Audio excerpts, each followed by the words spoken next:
Bismillah ar-Rahman ar-Rahim.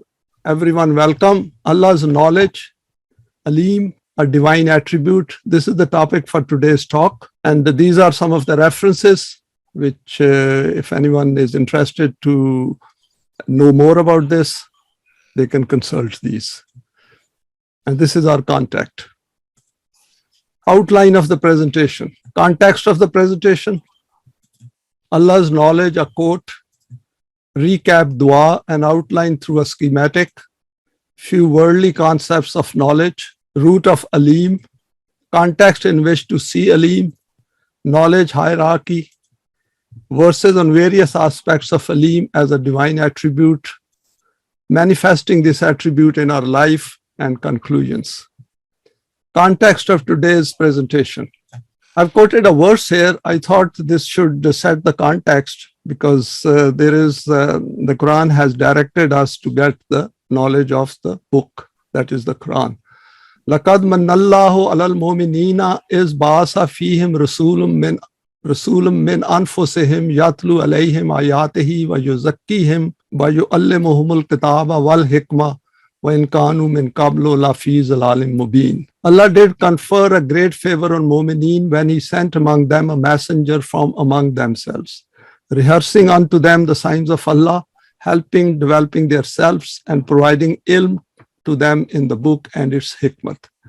Whilst before that they had been astray, were in search of guidance, because they have become Mu'mineen, which means that they were looking for guidance, so they have got the guidance, and now the question is how to improve their self-development. The Quran, the book, is from Allah, who has called Himself Alim. We will examine some aspects of this divine attribute.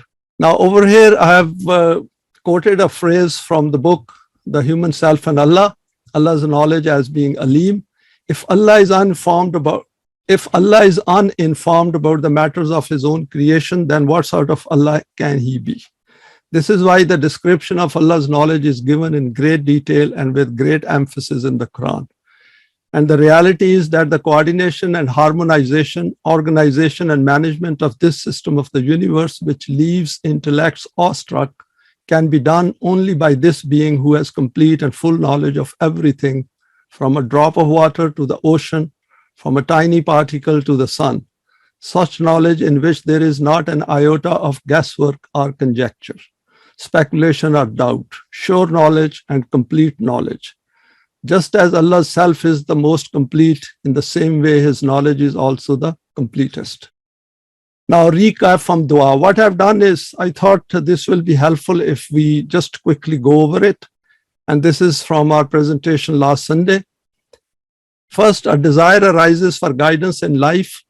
We come to the Quran, we wish to be closer to God, and we read the verse 186. I've gone through, I've omitted a lot of steps in this direction. I thought it is just to go over it quickly. Verse 186, if we remember, points to the procedure. What it says is that when mankind asks you to get closer to Allah, and primarily it is addressed to Rasulullah, and now it is addressed to us. Iman acquired through a process which is given in that verse, directed to do saleh deeds. We accept willingly and begin doing this earnestly. Gain knowledge about the man-made systems based on non-deen values.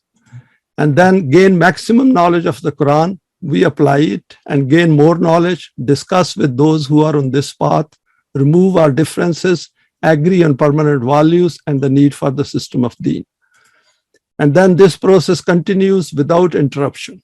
Our self-development progresses and we keep on evaluating it in the light of the Quranic criteria. So I stopped it here because that is where we are, and we continue. Some quotes on knowledge. What I thought was to share some of the quotations taken from Google, and these are very interesting. First is, everyone you will ever meet knows something you don't know. So that is interesting, that we should not dismiss the talking which is done by others. But of course, if we have plenty of time. An investment in knowledge pays the best interest. Another one is, if money is your hope for independence, you will never have it. The only real security that a man will have in this world is a reserve of knowledge, experience, and ability. And this was said by Henry Ford.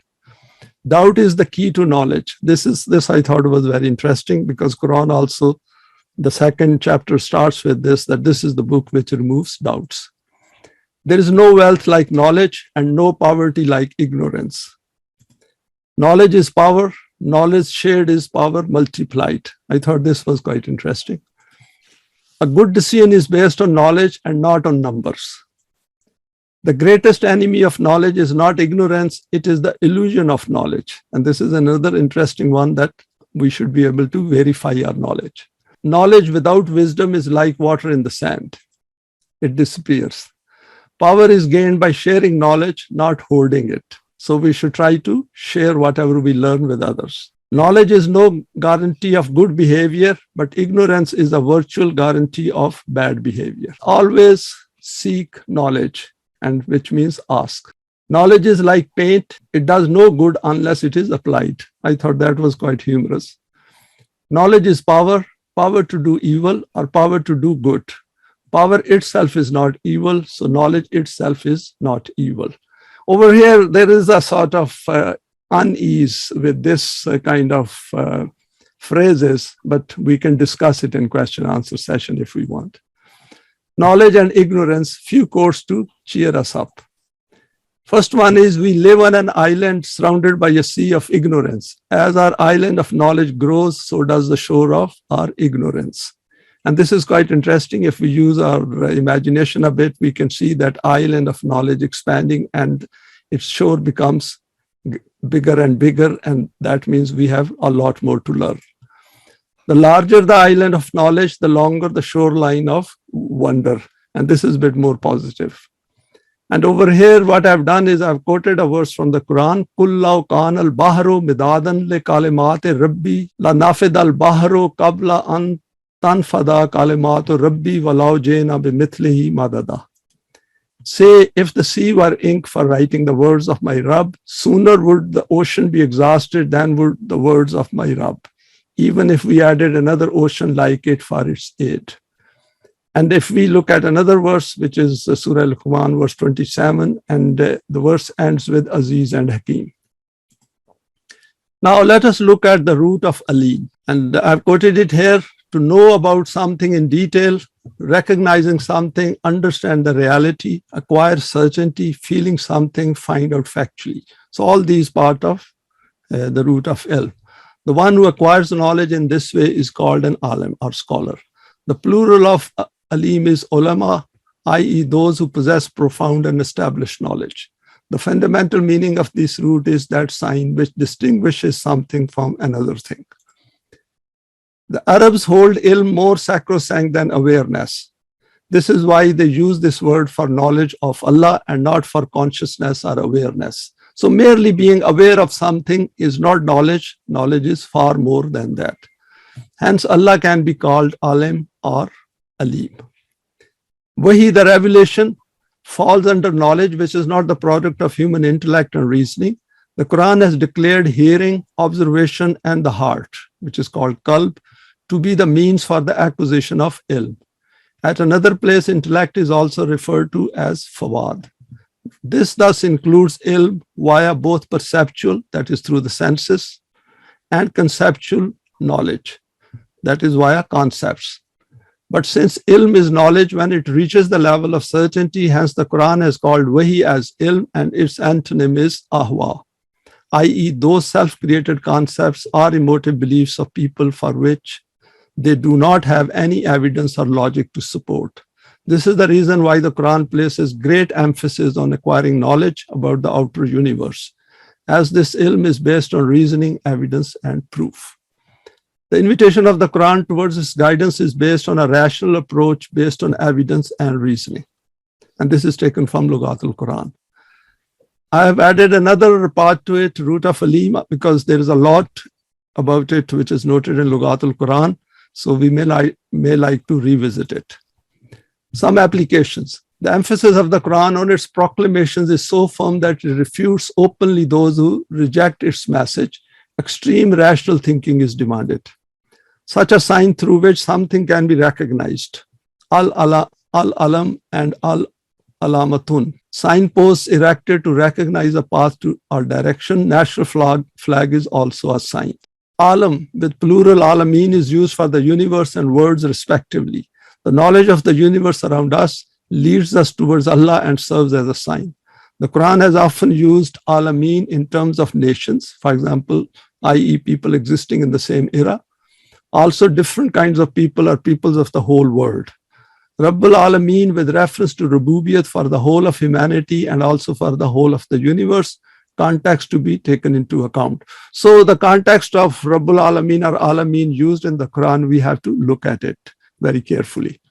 Man bestowed with the ilm of characterization of the things of the universe, expression and writing skills are part of this process of learning. One ilm is that which Anbiya received from Allah as wahi, and the other ilm is that for which potential has been kept within all human beings. Whoever wishes can acquire it. The world needs to be looked at for the provision of opportunities which have we created for these or not. And then the question is that have we created those opportunities for them or not? One thing we should keep it in mind is that the significance of ilm we already know, but today there's a lot more emphasis which will become very clear after the presentation is over. This difference needs to be kept in mind when studying the Quran. To bring these two aspects of ilm together, we need to come together and consult each other. Deen requires both within the Quranic value system. Context in which we need to see alim. Now, I have put down some points here which I thought have some relevance, and we can always add more to it. Man has been given choice and intent, and this essentially means he needs a world and a life in which he has ample opportunities to exercise his choice and its consequence, i.e. decision-making ability. That is, we have choice and intent, and we should be able to use it as widely as possible during our lifetime, our limited physical lifetime. The world so formed needs to have the ability to produce and manifest effects of human decision-making. There is no point in having choice and intent or not being able to practice it in our life. The physical human lifespan needs to be long enough so that he can do some experimentation and gain experience in a world created by man collectively within the knowledge that he has gained, and then decide where he wishes to end up in the hereafter.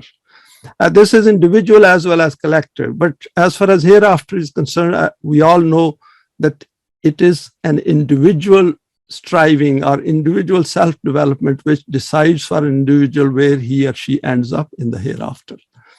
There is enough information in his surroundings and within him to which man keeps adding with further study and research over time, to question his own existence and the existence of others by using his senses and perceptions, and to convert this data into something from which he can draw certain conclusions.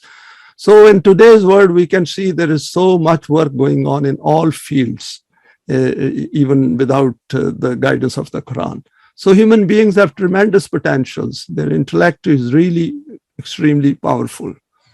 Even without Quranic guidance, the human physical world and the world of his psyche has enough to explore to last his lifetime and never get fed up with it. Just see the number of books written so far in the world. I checked it and Googled it. There were 129 million books written, which were recorded as per Google in 2010. So now a lot more has been added. And of course, these include the books by Tulu Islam.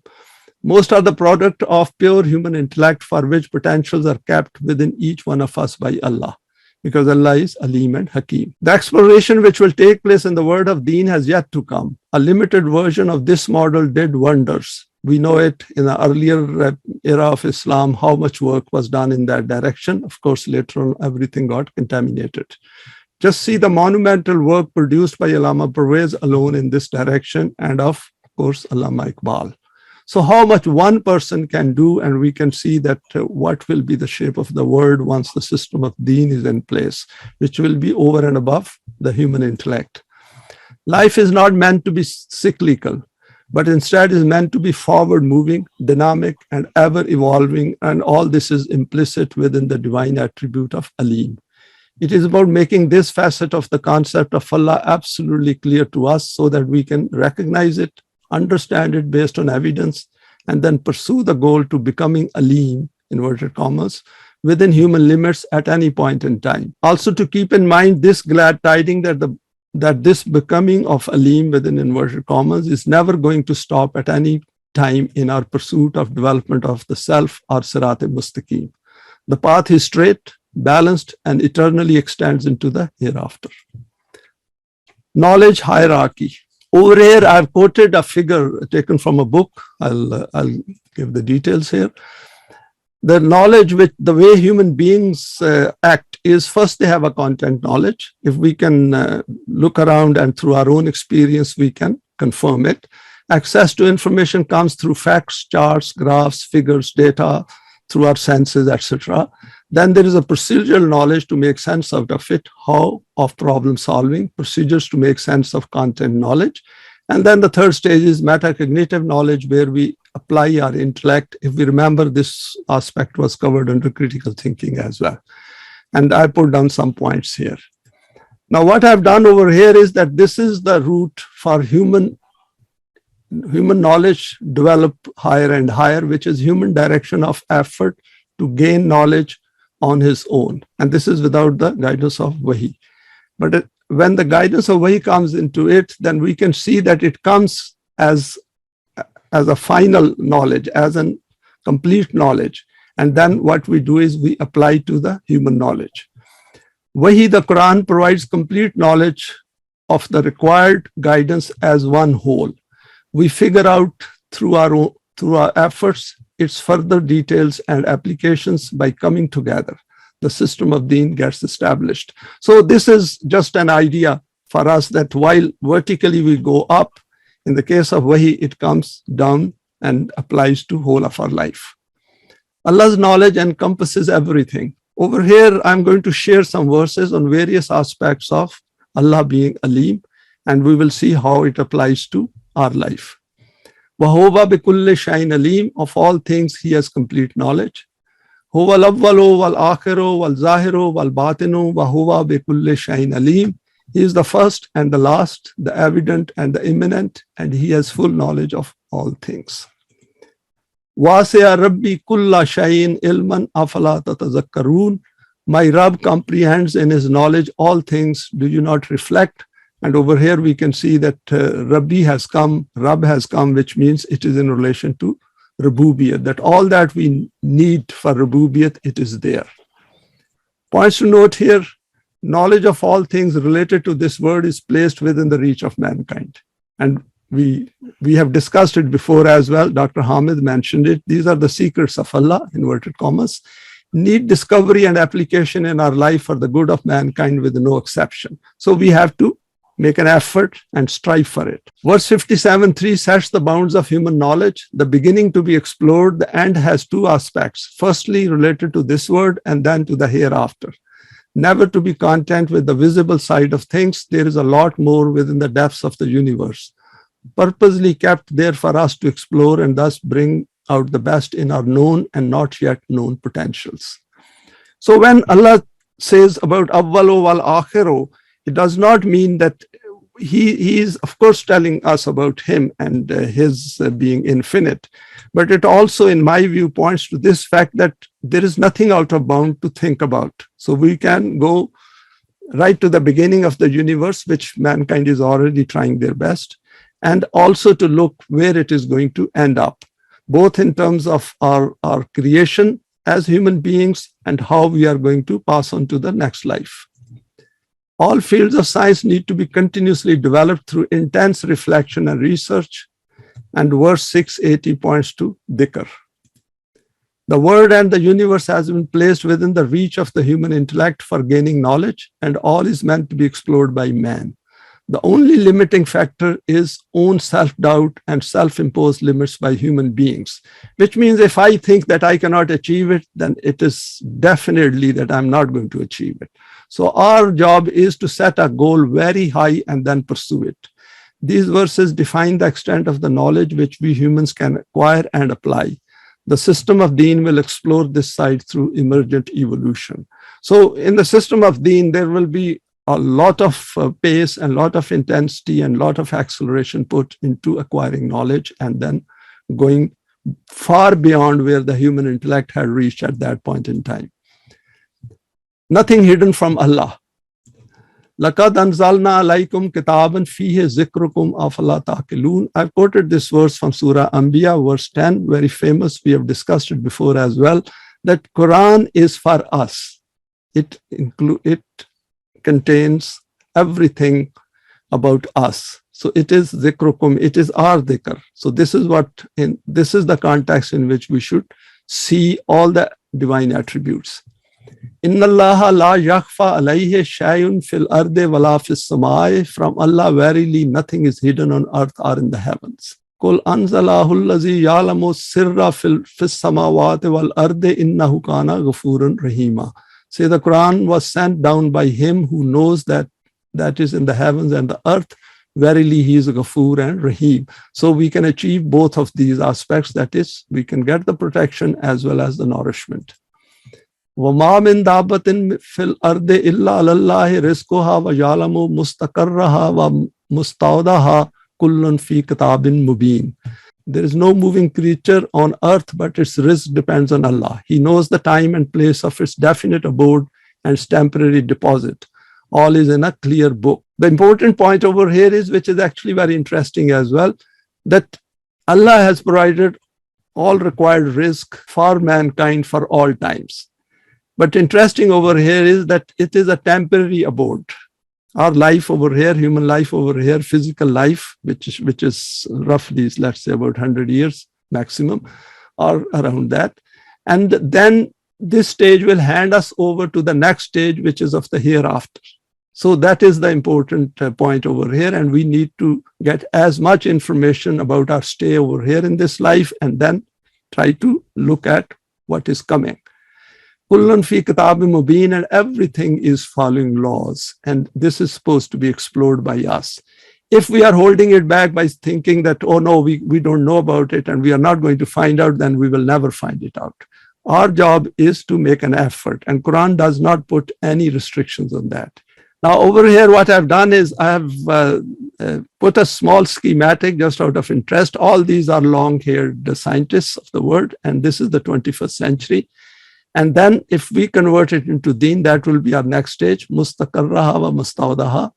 And then will be another one, and then will be another one, then will be another one. And then black box of nature, which includes physical world and human cognitive world. We need to keep opening it, but for that we need desire, effort, research, resolve, and persistence. So our job is that we do our best and then pass it on to next generation.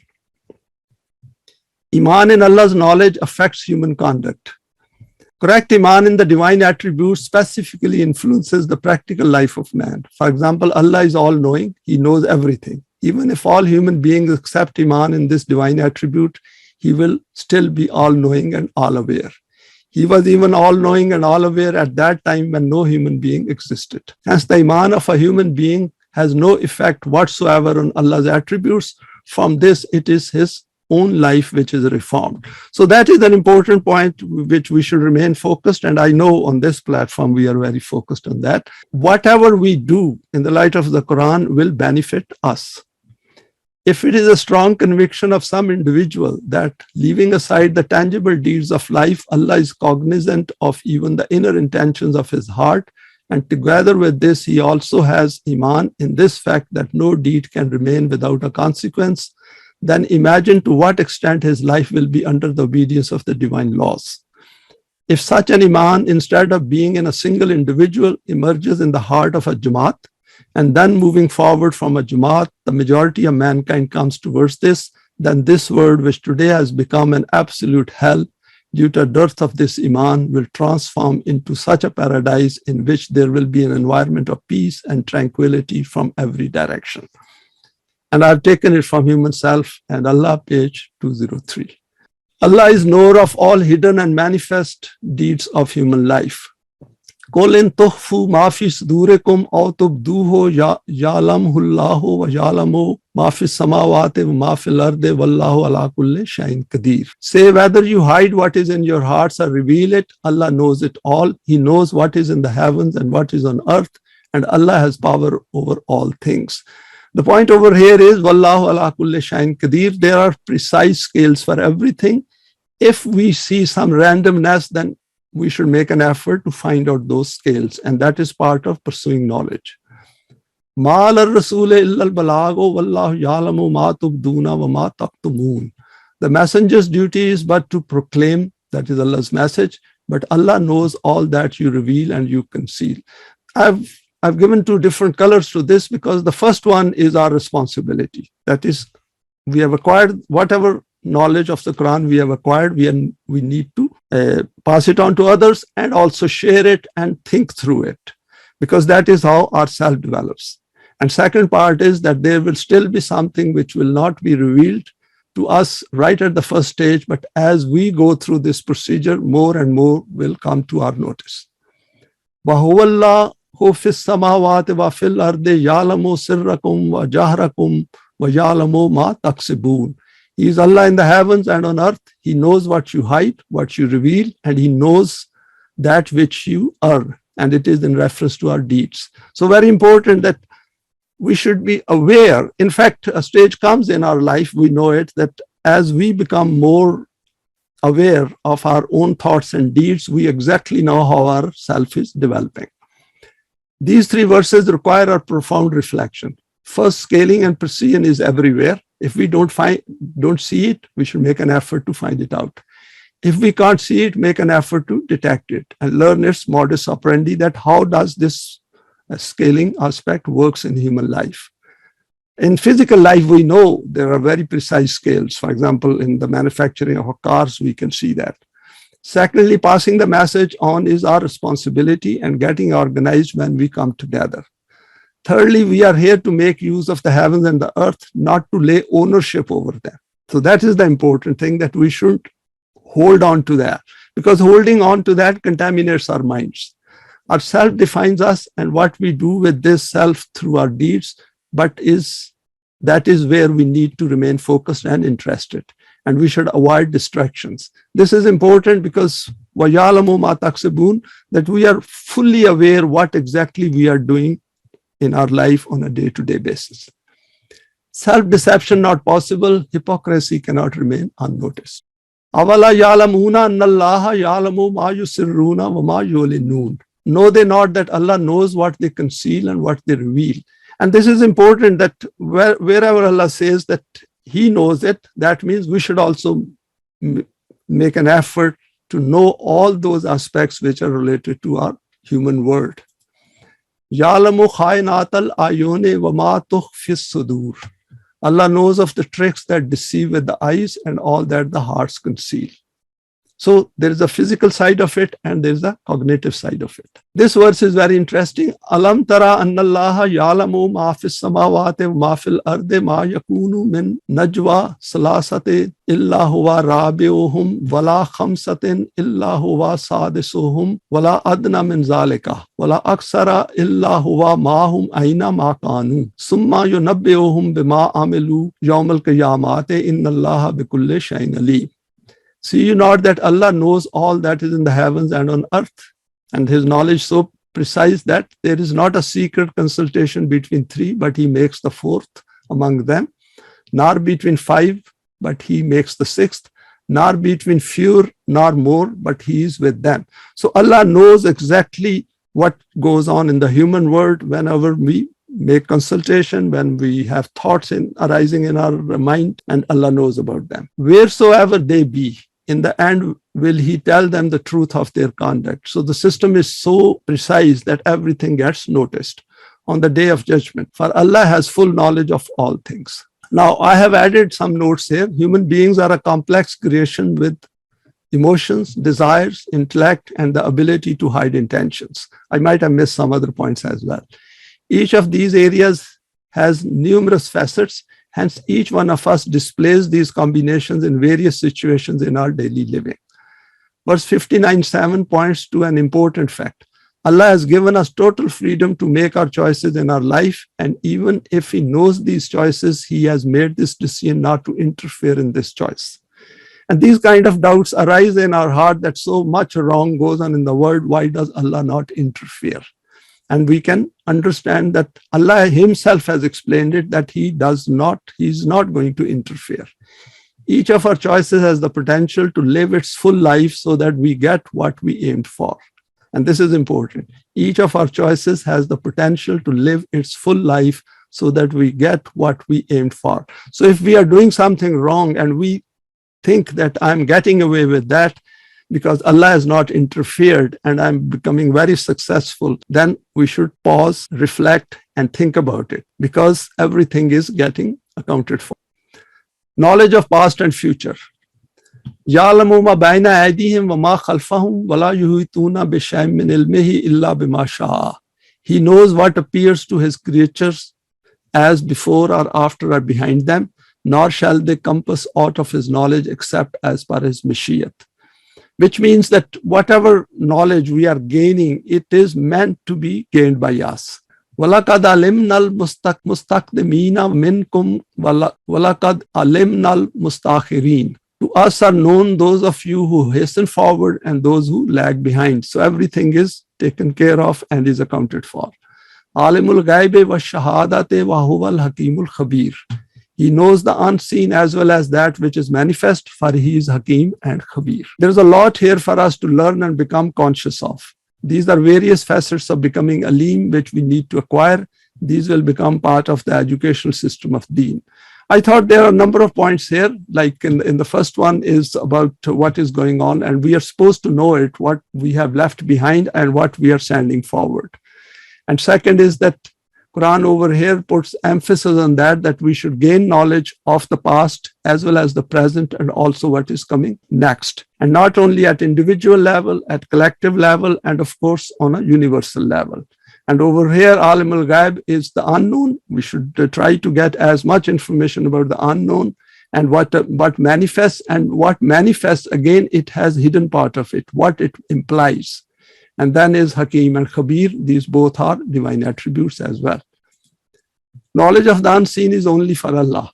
وَيَقُولُونَ لَوْلَا أُنزِلَ عَلَيْهِ آيَاتٌ مِّن رَبِّهِ فَقُلْ إِنَّمَا الْغَيْبُ لِلَّهِ فَانْتَظِرُوا إِنِّي مَعَكُم مِّنَ الْمُنْتَظِرِينَ. A very important aspect is noted in this verse. They say, why is not a sign sent down to him from his Rabb? Say, the unseen is only for Allah. Then wait you, I too will wait with you. Because Quran says that its reality, its truth, its haqq will manifest to you once you learn the value system and then follow it.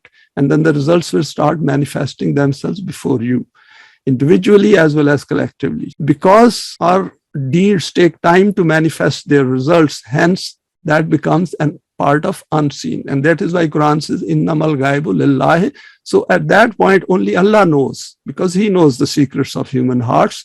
But we have to figure it out through our own experience.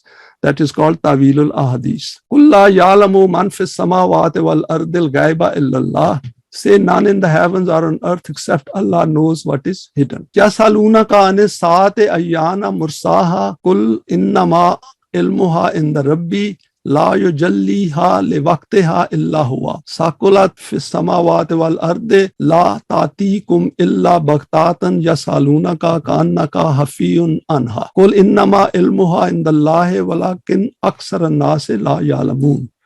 A very long verse.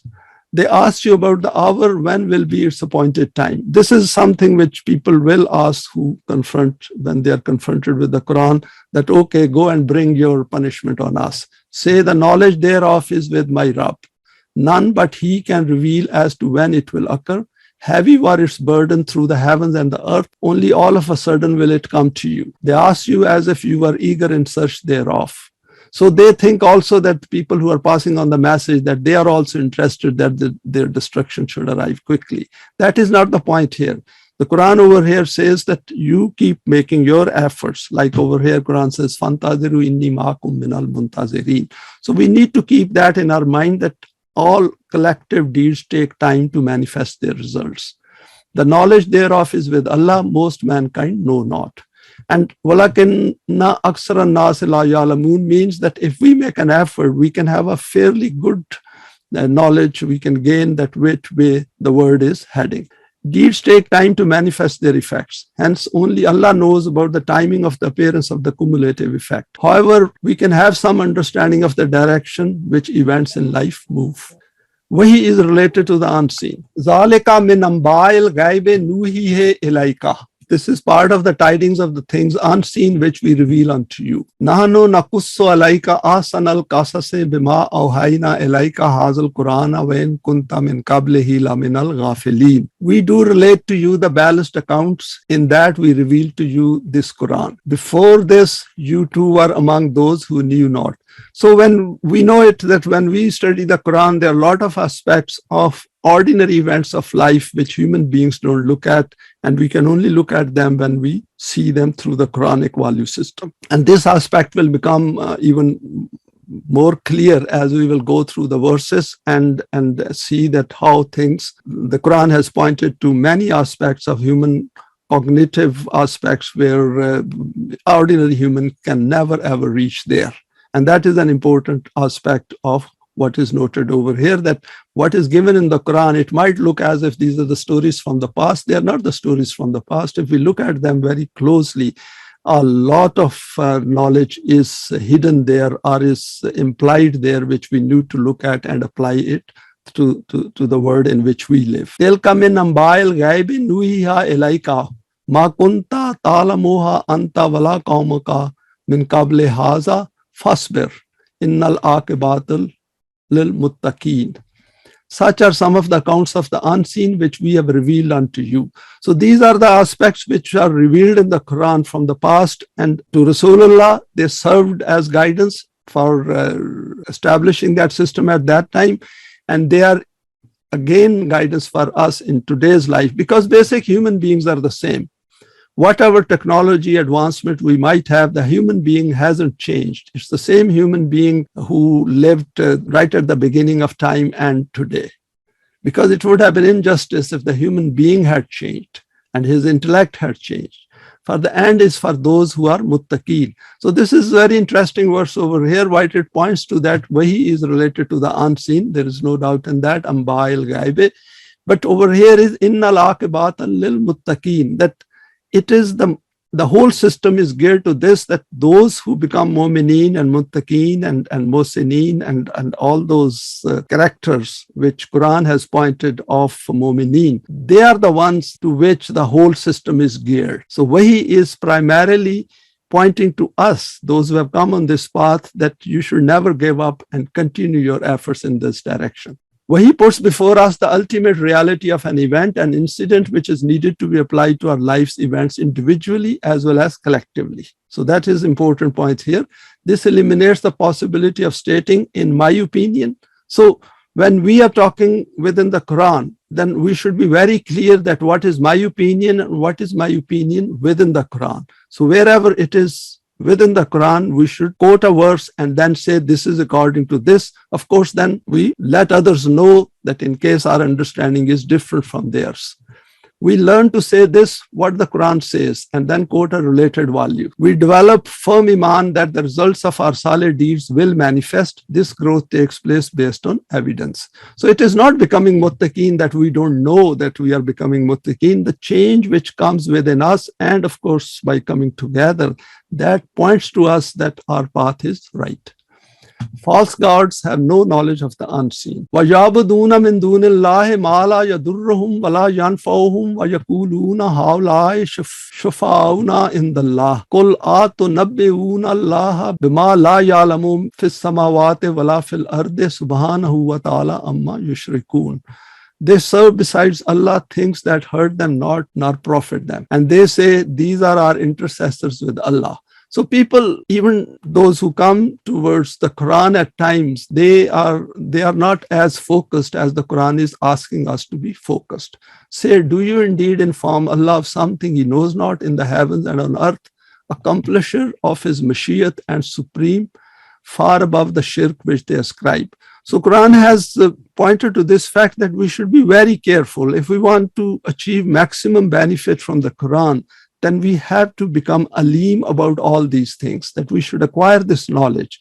And obviously, this is a knowledge which we need to discuss by coming together. One man's efforts can become multiplied.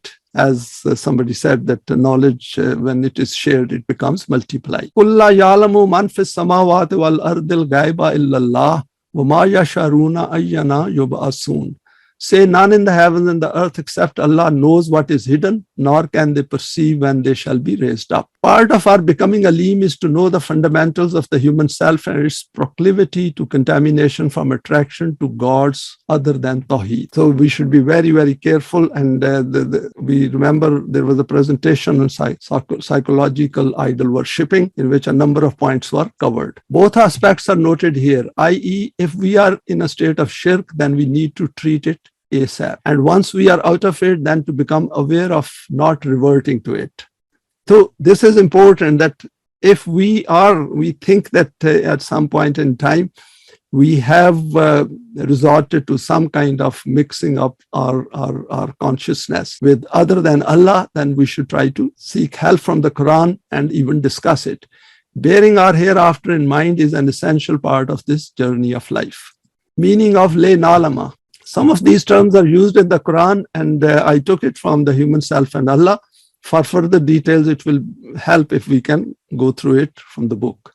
وَمَا كَانَ لَهُ عَلَيْهِمْ مِنْ سُلْطَانٍ إِلَّا لِنَعْلَمَ مَنْ يُؤْمِنُ بِالْآخِرَةِ مِمَّنْ هُوَ مِنْهَا فِي شَكٍّ وَرَبُّكَ عَلَى كُلِّ شَيْءٍ حَفِيظٌ. But he, and over here is Iblis addressed, and had no authority over them. That Iblis has no authority on them, except that we might know the man who has iman in the hereafter from him who is in doubt concerning it. We know Iblis and Shaitan are human desires and emotions which misguide him. And as a result, what Quran says over here is that the Quran has come to provide guidance so that we don't go astray. And we know that in what direction we are heading. And your Rabb watches over all things. Rabbuka ala kulli shay'in hafiz, which means that, and word Rabb has, the attribute of Rabb has appeared over here. So this will form important part of the system of Rububiyyat, where education will be given in these aspects so that we can check the state of self-development ourselves. In yamsaskum karhun faqad massal qauma karhun mithlahu wa tilka al-ayyamu nudawiluha bayna an-nasi wa la ya'lamallahu allazina amanu wa yattakhiza minkum shuhada'a wallahu la yuhibbu zalimin. So there is another aspect over here which is covered. If a wound touch you, be sure a similar wound has touched the others.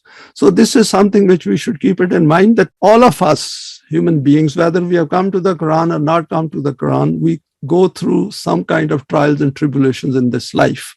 And trials and tribulations are more severe when the system is based on the human intellect alone. Such days we give among men by turns, that Allah may know those who have iman, and that he may take to himself you as witnesses. And Allah, that is his sister, accepts not those who are zalimeen. So the point over here is that what we see around in the world, there will always be challenges. Even under the system of Deen, there will be enough challenges, because human beings will confront each other, and we will still have those who will not follow the Quran from the core of their heart. So these things are part of our self-development, because self develops when it is challenged. Am hasibtum an tutriku walamma ya'lamillahu allazina jahadu minkum walam yattakhizu min dunillahi wala rasulihi walal mu'minina walijata wallahu khabirum bima ta'malun. Or think you that you shall be abandoned, as though Allah did not know those among you who strive with might and main, and take none for friends and protectors except Allah, his messenger and mu'mineen. But Allah is well acquainted with all that you do. The important point over here is that once we come into this path, we should not feel abandoned, and we should not feel as if we will be left at the mercy of those who do not follow the Quran. It doesn't happen like that. And this point will become clearer once we come to this aspect. So over here is that we should know in the light of the Quran where we are heading for, where we are on Sirat al-Mustaqim, and then keep making efforts together. Omniscient, all-knowing, all-seeing, and all-hearing. Qala Rabbi ya'lamul qawla fis samai wal ardi wa huwa as-sami'ul alim. Say, my Rabb knows every word spoken in the heavens and the earth. He is the one that hears and knows. Wallahu bima ta'maluna khabir, and Allah is well acquainted with what you do. Wa huwa ma'akum aina ma kuntum wallahu bima ta'maluna basir. And he is with you wheresoever you may be, and Allah sees well all that you do. We have gone through these verses before as well. وَلَقَدْ خَلَقْنَا الْإِنسَانَ وَنَعْلَمُ مَا تُوَسْوِسُ بِهِ نَفْسُهُ وَنَحْنُ أَقْرَبُ إِلَيْهِ مِنْ حَبْلِ الْوَرِيدِ.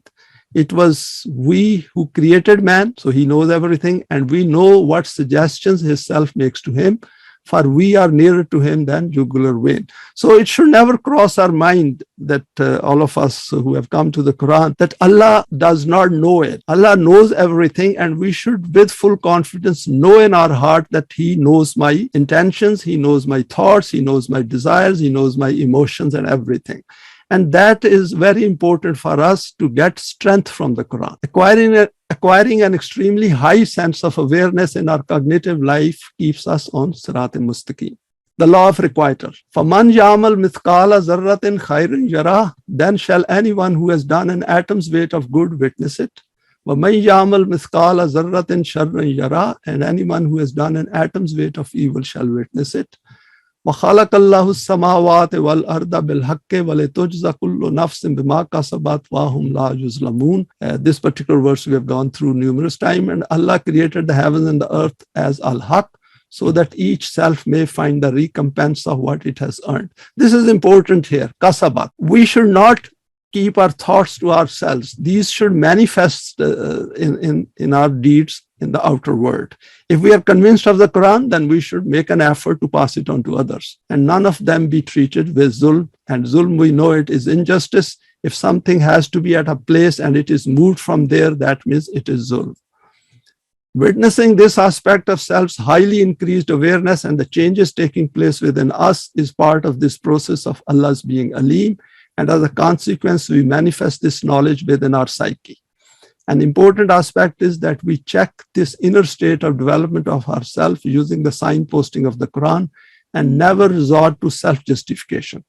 Develop a habit of checking with the Quran all the time. Because if we do not check it all the time, then what we are doing is, then we will get distracted. We can become tempted by our desires and can start doing things which are not in line with Sirat al-Mustaqim. So that is important, that we should be all the time aware of the law of requital and use it to our advantage. That is, do those deeds which have multiplied effect rather than doing those deeds which pull us down. So that is the important point over here. It is not my opinion or others' opinion. It is about the Quranic opinion which decides whether our thoughts and actions in life are right or wrong. So if we continuously use the values of the Quran to guide ourselves, then we keep getting more and more practice. Manifesting the attribute of Alim. Now, over here, I put down some points which were really my thinking and my understanding and my own education and whatever the level of understanding I have. And we can always add more to it. So if anyone, any member finds it out, then please let me know and we can always revisit it. Acquiring as much knowledge about the world in which we live, about its functioning, problems, and solutions as this is needed to convince ourselves about the importance and need for the system of Deen. It is also essential to understand the Quranic verses which deal with the problems created by human intellect. Next point is we need to learn the interpretation of events in the light of the permanent values of the Quran, just like Hazrat Yusuf and other messengers, from the available evidence, and this should be practiced by coming together. The Quran refers to collective discussion and decision making in a number of verses. We avoid saying anything about which we are not completely sure, because it is about educating ourselves and then manifesting that interpretation of knowledge and sharing it with others. We should be always very precise. If we are not sure, it is better to keep quiet. It is better not to say that. But if we are saying that, then we should say that I'm not sure, but this is what my opinion is at this point in time. For example, facts, evidence, confirmation, verification, etc. Once we are on the path of the Quran, our words and conduct carry weight and have a far higher significance. This is important, that all of us who are claiming or who are saying that we are on this path, then we have to be very precise. And others take it that way. It has happened with me that if I'm not precise and I made a mistake, then I will be misguiding others, because others will think that so-and-so is very accurate and what he says is always based on fact. And if it is not based on fact, that is wrong, because then I will end up degrading myself. We need to remain fully cognizant of our thoughts and emotive state. With continuous self-awareness and reminding by others, we learn it fairly quickly. Being aware of the functioning of the law of requital is an absolute must. Deen needs a well-informed and learned Jamaat of Mu'mineen who have acquired firm resolve in all aspects of the permanent values and manifestation of the divine attributes is part of this process. It's a tough job. It's not easy. We have seen it that so many presentations we have shared together, and with each, our knowledge becomes better and better. And if we keep practicing it, a new self has already emerged, but it will become very strong, very strengthened, very firm, very steadfast. All these are acquired traits, and through step-by-step elevation and understanding, through intense questioning and practice, we enable ourselves to display this understanding in our knowledge. Acquiring data and statistics wherever required and needed is part of this manifestation of becoming alim. Knowledge is power only when its facts are right, and there is a force of conviction behind it. To be able to differentiate between Hizbul Shaitan and Hizbullah using the Quranic criteria. See, how Quran helps us. We know that most of the mankind at this point in time is following their desires. So if we put a percent on that, that means the Quran has made our life very easy by making this statement a differentiation between the two categories. And as a result, we should be very clear where we stand and where rest of the world stands. And that is how we should view, and that is how we should try to pass on the message to others, and telling them that there is far more to life than the way they are living their life. We learn to express any opinion by reference to the Quran. We should always refer to the Quran. And if somewhere we are not sure, we should go back and consult it as a reference book. Learn to quote from the Quran. We should clarify our opinion if it is expressed without any reference from the Quran, and let others know about it, that it is our opinion based on this. Not say that this is what I think, because if I say something, I should be very clear, say that this is my opinion, not based on the Quran. This is a very high level of discernment which prepares us for the system of Deen, because system of Deen will require extreme precision and accuracy on our part.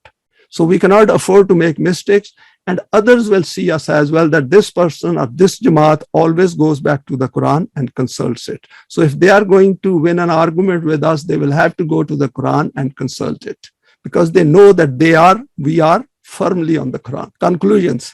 Since Quran is about the dhikr of man, and in this relation is also dhikr of Allah, hence knowing this in detail is part of understanding Alim as a divine attribute. Whatever is given in the Quran with reference to Allah being Alim is for help in developing the human self, and we need to keep this focus in mind all the time. The system of Deen needs us to be extremely knowledgeable, and this is not possible for one human being to acquire it.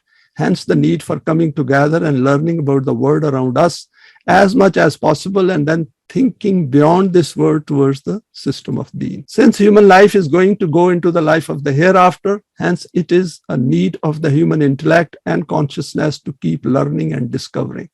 This divine attribute points to this fact that the extent of human learning can never end, as the extent of Allah's knowledge is infinite.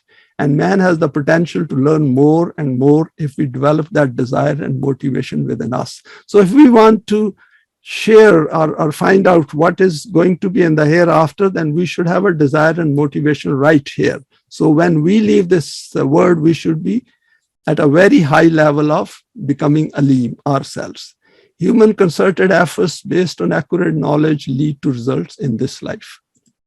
And with that, we come to the end of this presentation. And thanks for your time and attention.